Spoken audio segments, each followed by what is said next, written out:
If you are an investor in the stock market, be it through the route of mutual funds or through direct equities और आजकल जैसे basket investing वाली concept आया है, for example small cases, तभी आप शायद alpha and beta ये दो पैरामीटर्स के बारे में जरूर सुने होंगे।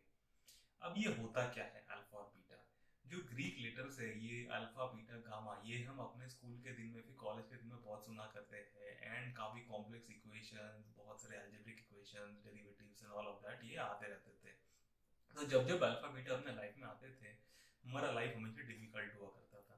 अब जब हम आए हैं स्टॉक मार्केट में, थोड़े पैसे लगाएंगे कि थोड़े हम रिटर्न चेज करेंगे, तो ये अल्फा बीटा यहाँ पे क्या कर रहे हैं? So in today's video, we are going to understand कि what is the role that alpha plays, what is the role that beta plays, what is the relation between them, and how does it impact the portfolio that we make, and इसके use करके क्या हम better investment decisions बना सकते हैं।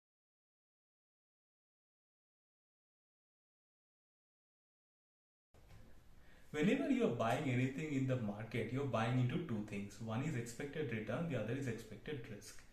Without expected risk, you won't be getting any return. So there is always a trade-off between the two, and the goal of every investor is to maximize his or her return while keeping the risk to the minimum level possible. Now there are different tools that an investor uses so that the portfolio of that investor matches his or her own risk profile.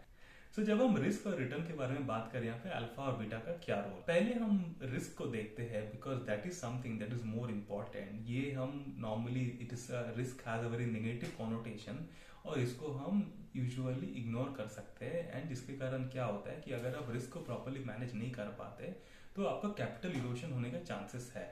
And stock market investing का दो ही फंडे है, एक है आपको capital protect करना है, दूसरे है कि आपको अपने कैपिटल को ग्रो कराना है। When you are looking at the total risk in the stock market, there can be two different parts. One can be a systematic risk and there can be a non-systematic risk. So systematic risk essentially is an economic-wide risk or a market-wide risk. These consist of factors. For example, there can be some geopolitical factors that India, China is not having good relation, or maybe the prices of oil in the global economy is rising. India being an import-oriented nation, the input costs are rising, and ultimately that's probably leading to some inflation in the market, so liquidity is getting squeezed, and ultimately the overall returns in the stock market are coming down. So it is something that's impacting across the market. And there is something called a non-systematic risk. A non-systematic, or it is basically what I like to call is a specific risk. So if you are invested, let's say, in one particular stock or maybe in a basket of stocks which are very similar, which is not properly diversified, in that case you would be picking up some bit of non-systematic. Let's take an example. Let's say you are invested in a couple of automobile stocks, and the automobile stocks would typically have a lot of input components, and what happens is a lot of input components are sourced from outside of India or maybe from globally. सो क्या होता है कि because of supply chain problems, मान लीजिए कि जो component suppliers companies है, इनकी फाइनेंसेस इम्पैक्ट हो गई है या फिर ये सप्लाई नहीं कर पा रहे आपको, इसके कारण क्या हो रहा है कि आप मार्केट, जो ऑटो कंपनी है वो मार्केट में पूरी डिमांड मीट नहीं कर पा रहे, जिसके कारण इसका सेल्स गिर रहा है बट इसका कॉस्ट ऑलमोस्ट सेम रह रहा है, और जिसके कारण इसका प्रॉफिट गिर रहा है। तो अल्टीमेटली क्या हो रहा है कि आप जिस कंपनी में इन्वेस्टेड थे या फिर जो बंच ऑफ ऑटो कंपनी में आप इन्वेस्टेड थे, इसका टोटल रिटर्न गिर रहा है। हो सकता है ऐसा फिनोमेना है जो अक्रॉस द बोर्ड इम्पैक्ट नहीं कर रहे, हो सकता है इसी टाइम में जो फाइनेंशियल मार्केट कंपनीज है वो काफी अच्छा परफॉर्म कर रहे हैं। तो क्या हो रहा है कि बिकॉज आपकी पोर्टफोलियो वेल डाइवर्सिफाइड नहीं है तो आप एक part of non systematic risk को पिकअप कर रहे हैं।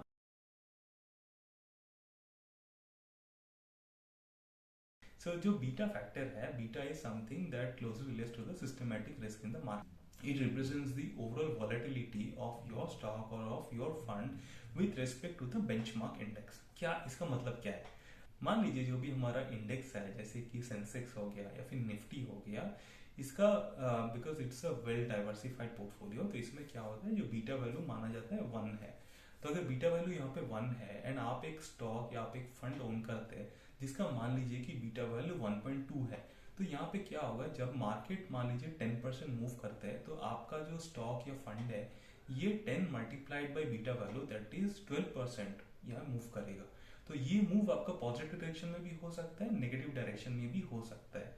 तो बेसिकली क्या हो रहा है, जब भी मार्केट मूव कर रहे हैं आपका स्टॉक हमेशा ज्यादा मूव करेगा इन आइदर डायरेक्शन। तो basically your stock is more volatile compare to the market.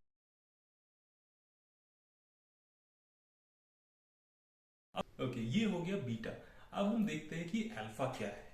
Alpha is something that is basically closely related to either a particular share or it is related to active mutual funds or related to some kind of an active investing. So, for example, you are investing in an active mutual fund which has an alpha value which is higher than the market.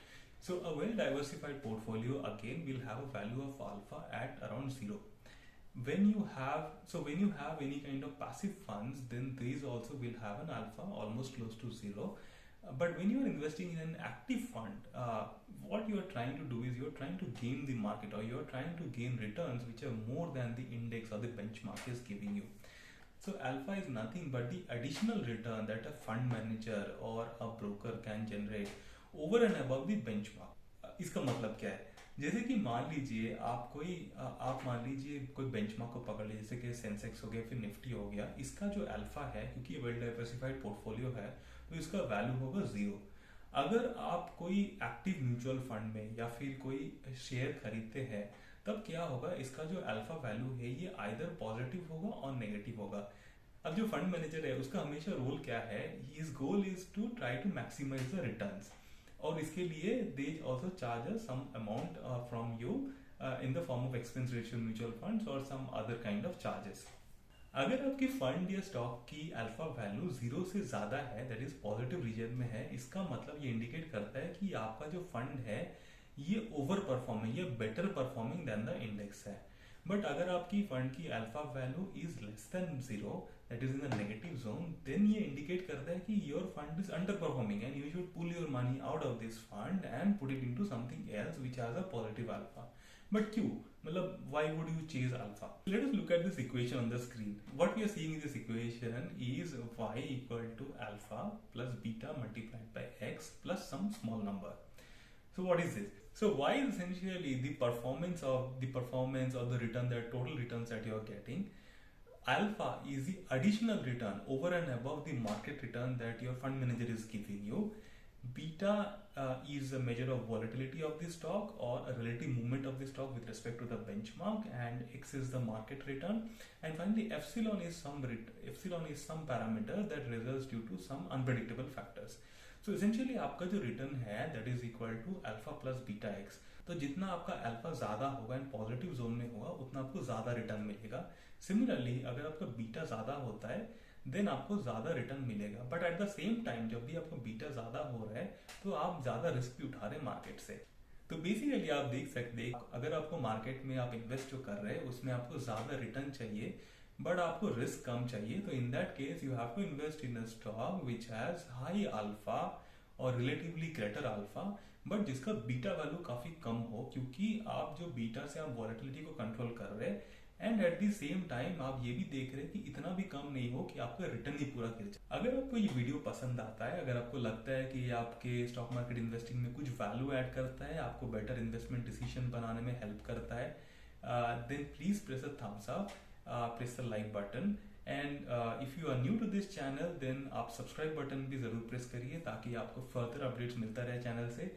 Also leave your thoughts in the comment section. I would look at the response to this video and based on that would come up with another where I share how to use alpha and beta to screen your stocks for different kinds of investing.